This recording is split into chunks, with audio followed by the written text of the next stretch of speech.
a stronger statement like Black history is a valued lesson that should be taught to all students in the New York City Department of Education. We got to stop with the sugarcoating of things. So that's how we get into the issues that we have right now. So let's look at this Bronx principal. She has a history, according to teachers in that school, of discriminating against teachers. She told the teacher that she could not teach a history program. She also told the teacher, and I want to take this time to educate you, the principal of this 224, PS 224. Let me tell you something.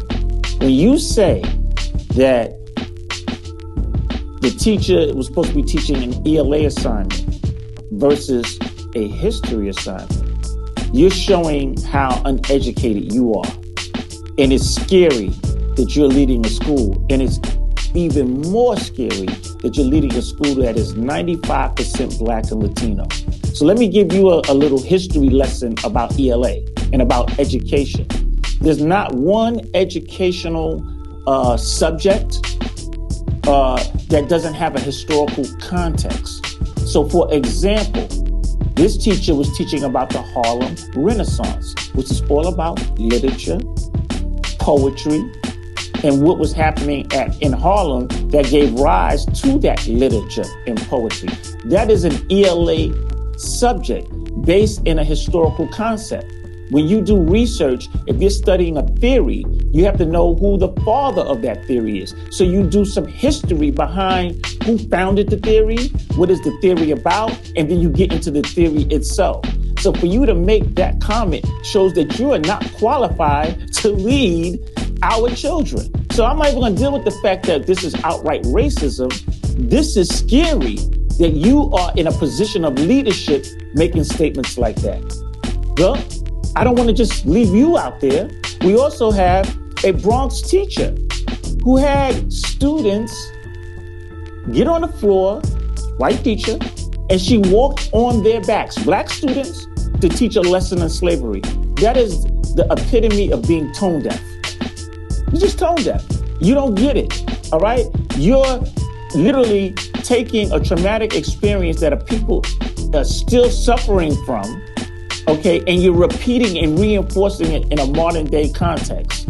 So when we see, I always tell white teachers that when you see the behavior, you go, oh my God, what's wrong with these students? And you're talking about Black and Latino children, you're looking at people who have been oppressed, and you're looking at the results of oppression that manifests itself in behavior that's rooted in the traumatic experience that has not gone away, that is still continued to that we still continue to experience today. So since this is Black History Month and you don't understand Black history, it is my job to inform you about who we are, what our experience have been in this country. Now we'll go to Christ the King in Queens. There was a student named Malcolm Xavier who wanted to wear a Malcolm X shirt. And they said, no, you can't wear the Malcolm X shirt because it will be detrimental to the school environment. So this is the kind of stuff that we're experiencing in 2018. So it leads me to say, who's leading our schools and who is teaching our children? So there's a quote that I like to read to you from Elijah Muhammad, who said, he who won't treat you right won't teach you right. Think about that. So this mistreatment ends up leading to misteaching. Right now, the textbooks that most of us receive in America come out of Texas. And Texas has been rewriting the books and doing revision history around slavery, or saying that Blacks were happy to be slaves or we were low-level workers. And these books that are made in Texas get shipped out to all over the country. And so our children are being taught. And then you're getting people coming into our school system from the Midwest. Maybe they were working in corporate America, and when the economy went down, They transcended from working in the private sector and came into the public sector in the schools, and they have no clue about the cultural background of our children. And so this is another thing that is creating a clash. All right. So I think that we need to bring back the discussion about community control of schools. We need to begin to think about how we control who's in our schools, who's teaching our schools, what books our children are reading, because this is an important issue.